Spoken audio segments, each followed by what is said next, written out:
Buya, izin bertanya, baru-baru ini kita menyaksikan yang viral di media sosial. Kejadian yang sangat memprihatinkan di mana dua tokoh ulama yang seharusnya menjadi teladan bagi umat justru saling menantang untuk berduel berkelahi. Kejadian ini tentu menimbulkan kebingungan dan kekecewaan di kalangan masyarakat yang menghormati mereka. Bagaimana seharusnya kita sebagai umat menyikapi peristiwa tersebut? Apa nasihat Buya untuk kedua tokoh ulama ini agar bisa menyelesaikan perbedaan mereka dengan cara yang lebih bijaksana dan sesuai dengan ajaran Islam? Bagaimana cara menjaga persatuan dan kesatuan umat dalam situasi yang penuh konflik seperti ini? Terima kasih atas pencerahan dan nasihat yang akan Buya berikan. Semoga kita semua dapat mengambil hikmah dari kejadian ini dan tetap berdoa di jalan yang diridhoi Allah Subhanahu wa taala. Saya udah mau lihat muka saya. Saya udah dikresek. Oke. Pasar Kresek. Terus alasan dia ditahan sama polisi katanya.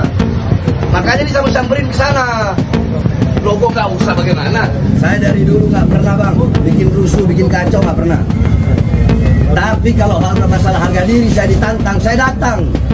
Saya nungguin tuh di tempat sepi dari tadi, makanya sampai rame begini. Saya kan dari nungguin dari tadi. Mana saksi tuh? Ini abang nih. Abang saksi kan bang? Nih, tentara nih saksi. Saya nunggu di tempat sepi. Sendiri, saya sendiri kan? Jangan. Kalau memang punya nyali, nah sekarang udah tahu lah. Siapa yang punya nyali? Saya datang ke Kresek. Pak Halim Smith datang ke Kresek. Kan tadi alasannya dia ditahan polisi. Nggak ada. Polisi nahan dia katanya. Berarti bohong dia dong. Abang bilang dia nggak ditahan. Atau saya aja di sana sendiri sama abang berdua. Enggak, berdua aja, berdua. Dikawal sama bapak-bapak tentara nih orangnya. Pasti kalau ketemu. Enggak ketemu, bapak-bapak lihat aja. Nanti siapa yang mati. Beruntung Anda yang tidak mendengar. Saya beruntung. Saya tidak ngerti kalau kejadian viral. Ada ustadz mau gulat, mau berantem. Berantem itu petinju, Mike Tyson. Di ring, disepakati. Subhanallah, innalillah. Beruntung jika Anda tidak mendengar hal-hal yang semacam itu. Apalagi tadi dinisbatkan kepada tokoh. Tentunya ya saya tidak tahu tokoh itu dari mana orangnya dan siapa orangnya. Jika saya tidak kenal dia, mohon maaf, kami mohon maaf kalau saya tidak kenal Anda. Jika tokoh itu kenal saya juga minta maaf. Akan tapi saya membaca dari sisi lain. Kita perlu, saya sendiri pribadi, belajar akhlak. Saya kurang berakhlak, sehingga mohon maaf jika saya harus berkomentar begini, kurang berakhlak juga. Tapi saya tetap menjaga bahwasanya saya harus belajar akhlak. Mohon maaf, jangan katakan saya telah berakhlak. Kami belajar berakhlak. Jika ada hal-hal yang semacam itu, kami sampaikan tidak semestinya terjadi dong. Sesama muslim, muslim kan Ustadz ya, tokoh kan, tokoh agama atau tokoh apa itu, tokoh agama lain apa gitu, beragama-agama ya kan. Nah, kalau tokoh agama, biarpun beda agama sekalipun, tidak seharusnya dengan cara semacam itu. Misalnya tokoh Nasrani dan tokoh muslim, kalau berdebat tidak harus sampai derajat seperti itu. Diskusi ilmiah, akalnya digunakan. Kalau sesama muslim misalnya, tentu yang kita kedepankan suri toladan. Sebetulnya tidak beda benturan fisik atau benturan pemikiran, itu perlu adab. Sekarang biarpun kita dialog pemikiran, itu jangan bikin umat resah loh ya. Sekarang ada orang pengen mengangkat pemikiran, sok berdebat di media, orang awam tidak paham atau mungkin 90% paham 90%, paham 60%, paham 50%, paham 40%. Berbeda-beda pemahaman ini membuat mereka juga berbeda-beda penafsiran sehingga memperluas persengketaan. Ini gesekan pemikiran juga. Sehingga ulama terdahulu berdebat, dialog dengan penuh keinsyafan di wilayah lingkungan tertentu, ini kalangan-kalangan orang alim, sehingga setelah itu menghadirkan sebuah keputusan. Ini dialog pemikiran juga. Sebab kalau kita obral misalnya, umat itu sendiri akan menjadi terpecah-pecah sesuai dengan penafsiran masing-masing. Kami harap semua mengarah kepada kedewasaan ini, kebijakan ini. Apalagi kalau sampai fisik, aduh ya, serem banget. Mungkin malah bukan serem, mungkin lucu banget kan begitu. Yang melihat santrinya begitu. Ini bukan Amr bin Abdul Ud dengan Imam Ali itu.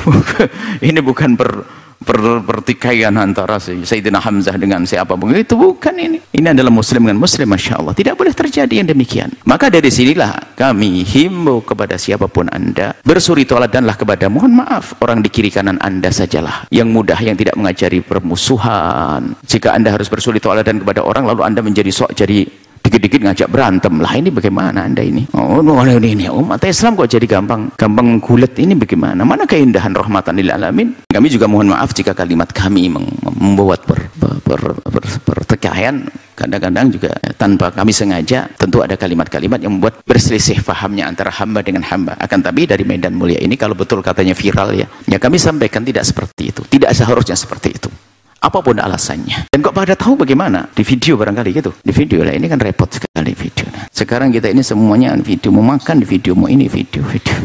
Innalillah. Tidak semestinya semacam itu, wallah alam. Tidak seharusnya semacam itu. Ada akhlak yang harus kedepankan. Kalau urusan pribadi saya dicaci dan diolok, sudahlah, kami sudah maafkan Anda. Kalau urusan agama, pemikiran, harus dibuka dialog. Kalau urusan pribadi saya, Anda caci saya, olok saya, oke, aman. Lumayan tabungan pahala buat saya, kan begitu saja. Anda bebas. Kalau pribadi saya, diri saya sendiri, oke. Urusan agama, urusan pemikiran. Urusan agama bermacam, urusan pemikiran. Pemikiran dialog ilmu dong. Nah, kalau dengan orang yang tidak bisa paham dialog ilmu, lah Anda harus paham dong. Kalau orang tidak bisa menerima ilmu, kenapa Anda ajak dialog? Anda yang salah dong. Kemudian dia tidak bisa menerima kebenaran, kan? Qulu salama. Assalamualaikum. Jadi kesimpulannya adalah tidak seharusnya semacam itu. Dan kami juga ingin kepada para perindu-perindu ridho Allah dimanapun Anda berada, pastikan kalau Anda duduk dengan seseorang, jika itu Anda anggap sebagai guru, pastikan guru Anda tidak senang bicarakan kejelekan orang, tidak pernah menjadikan Anda bermusuhan dengan siapapun, tidak mengajarkan kebencian kepada Anda. Hari ini kita perlu memilah dan memilih siapa yang harus saya dengar dan saya ikuti. Pusing kita dibikin berantem sana sini, sudah kita capek dengan pemilihan presiden, gubernur, bupati, wali kota, berantem terus, antara ustadz dengan ustadz ternyata harus bermusuhan. Umat apa ini? Itu kehutsa, untuk busa, tidak ada bobotnya, tidak ada nilainya, dijadikan bahan tertawaan untuk orang di luar Islam sana. Ayo cerdas semuanya. Ingat kepada siapa Anda berguru, hari ini sudah waktunya. Alasan apapun dia, ngajari permusuhan adalah bukan hal yang benar. Abari memberi contoh permusuhan, saya tidak tahu. Innalillah. Kami lihat akhir-akhir ini memang terjadi perbedaan, yang semuanya satu rumah akrab gara-gara pemikiran seseorang menjadi terpecah jadi dua. Pemikiran katanya mengajak kepada kebenaran. Kalau kebenaran yang kau ajak tidak akan menjadikan orang sebab permusuhan. Pasti Anda salah paham. Kebenaran tidak akan membawa keindahan kok. Apapun coba. Sekarang ada umat Islam terbelah-belah. Sekarang kalangan kita ahli sunnah wal jamaah yang katanya yang mengikuti Asy'ariyah terbelah-belah. Lucu. Bertanggung jawablah hai Anda yang membuat perpecahan. Ingat di hadapan Allah, Anda punya hitungan di hadapan Allah. Apa yang Anda cari? Hanya pengen viral. Fir'aun lebih viral daripada kita semuanya. Kita perlu menjaga umat ini. Kami menemukan satu keluarga tiba-tiba menangis, saya dicaci maki oleh paman saya gara-gara saya mengikuti ini. Allah, dicaci, diolok, bahkan saya tidak diajak ngomong, bahkan seperti diputuskan, kamu tidak boleh bergabung dengan keluarga ini. Apa itu? Seorang keponakan dibiayai oleh bibinya, gara-gara bibinya menikah dengan seorang, lalu dicaci mati. Bibinya dimusuhi padahal membiayai sekolah dari kecil. Fitnah apa lagi yang lebih besar dari ini semuanya? Alasan pemikiran. Pokoknya sudahlah, terlalu sulit. Anda harus mengoreksi, dan bukan waktunya mengoreksi, dan bukan tugas kita mengoreksi. Akan tapi Anda boleh memilih untuk diri Anda sendiri. Pastikan guru Anda. Itulah kembali pada ustadz di kampung itu yang nggak pernah buka WhatsApp, nggak pernah buka handphone, nggak pernah ngerti macam-macam. Taunya hanya kitab Akhlaqul Banin, kitab Bidayatul Hidayah, taunya kitab itu Ta'limu Ta'lim, Masya Allah indah. Itu guru Anda sudah. Nggak usah yang aneh-aneh hari ini. Nggak usah ustadz yang viral-viralan sudah.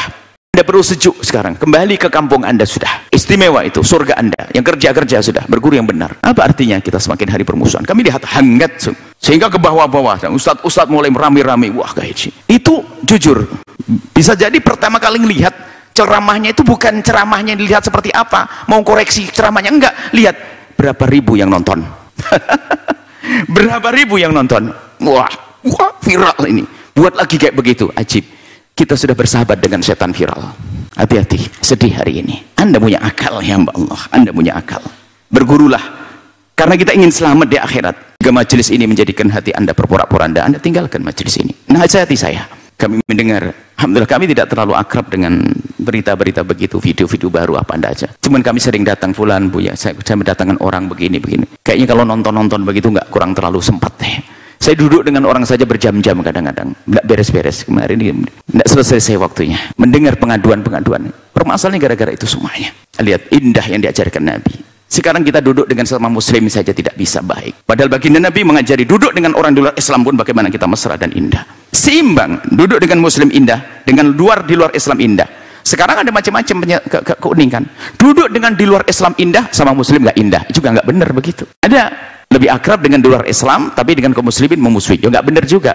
Yang diajarkan Nabi adalah indah di dalam rumah, indah di dalam keluarga muslim, indah bersama orang luar Islam. Itu yang diajarkan Nabi sallallahu alaihi wasallam. Maka Islam mengajarkan, dia tidak mengajarkan kita mencaci agama orang lain, Tuhan yang dipercayai oleh orang lain, tidak. Sampai derajat itu. Ada masalah kebenaran dialog yang serius. Sudah lama terjadi dialog. Bagaimana kisah imam kita, Imam Syafi'i berdialog. Cuma dialog Imam Syafi'i kan cerdas sekali dialog dalam berdiskusi ilmiah. Beliau mengatakan, mana ada kalimat lebih indah dari ini? Jika omonganku benar, ya biasa, alhamdulillah. Jika ternyata kebenaran ada pada lawanku, berarti aku tambah ilmu satu. Kan enak banget. Sekarang udah, ini omonganku harus benar. Sampai masuk neraka barangkali, itu bagaimana?